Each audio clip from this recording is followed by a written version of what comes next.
We have CEO of Kodiak Copper with us today, Claudia Tornquist. Good to have you with us, Claudia, today. My first question for you is, what's the main differentiator of Kodiak compared to other copper exploration companies out there?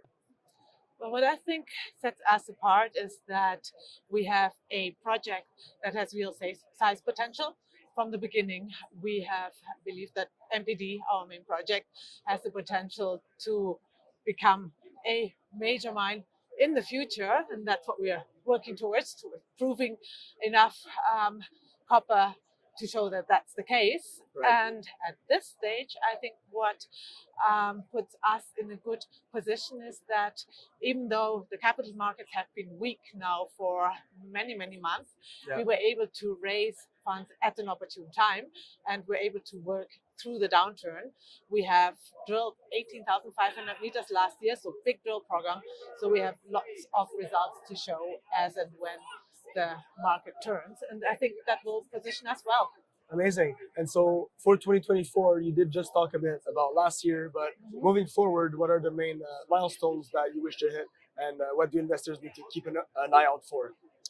Well, what we started last year is drilling targets across our whole property. Because you might recall, we made our first high-grade discovery at the gate zone. And that was initially our focus.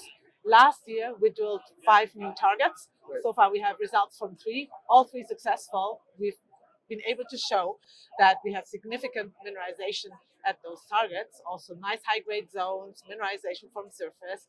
So we've embarked on a path of really demonstrating the scale of the system that we have at MPD. And this year as well, we will test several targets to really show how big the system is. Amazing. And in drilling those targets, have you used AI at all in your models, or do you think AI? How can it have an impact on the mining industry? Well, I think it will really change exploration, and in 10 years' time, everybody will use AI. We have just started using AI software. In fact, we were part of the product launch of Verify AI Right. here at PDAC, and we're one of the companies featured. So we've worked with their AI software, and the results are impressive.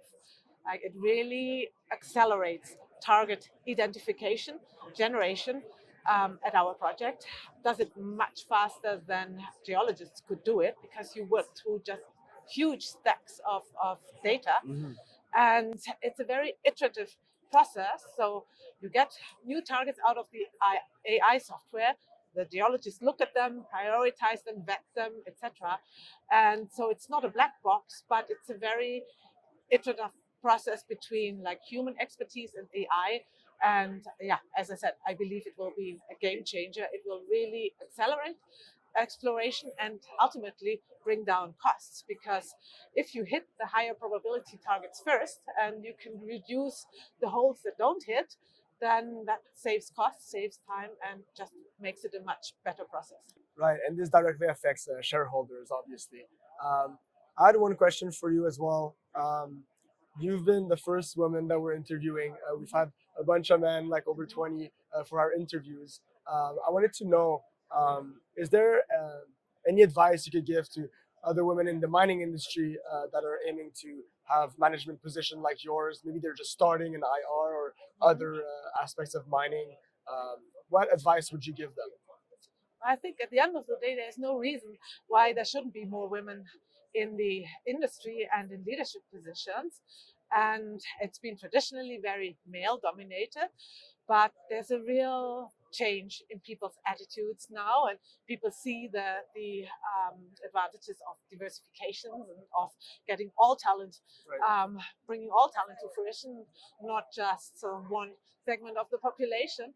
And at the end of the day, I think it's just a question of young girls just going for it and yeah, striving to Right. become a leader in the mining industry. And there's no reason why they shouldn't succeed. Right. So going for it. There's no reason why not. You're right, 100%. Is there anything else you'd like to add to this interview? Maybe something to potential investors, potential shareholders that you could tell us? Well, I think Kodiak, it's a very exciting time. because our share price is very undervalued, like everybody's, because the markets have been so weak. But we have good results, and we have a very exciting drill program coming up. So if I was a resource investor with cash available, now is the time to buy. Not only our company, I'm sure that also applies for many others, but it is really a good time to invest in resources at this time. Claudia, one more question for you. I wanted to know what's your view on the copper market right now, 2023, and any comments on what's to come in that market? Well, I'm cautiously optimistic, I have to say. The copper market has gone sideways now for many months, but I just listened to the results call of all the majors of the Freeports, Tex, etc. of this world, and what you hear is that they all see tight fundamentals, lots of demand, low stocks, and there have been major supply disruptions, and it all points towards concentrate deficit potentially as early as this year, and that will show in prices. So I think the longer term picture for copper has never been a question, or hasn't been a question in a long time. You can just see the demand coming, and there's no supply to match it, and it's a question of when it turns, and I think that could already happen in 2024. All right. Well, thanks so much. We're glad to have you on the interview today, Claudia. Thank you.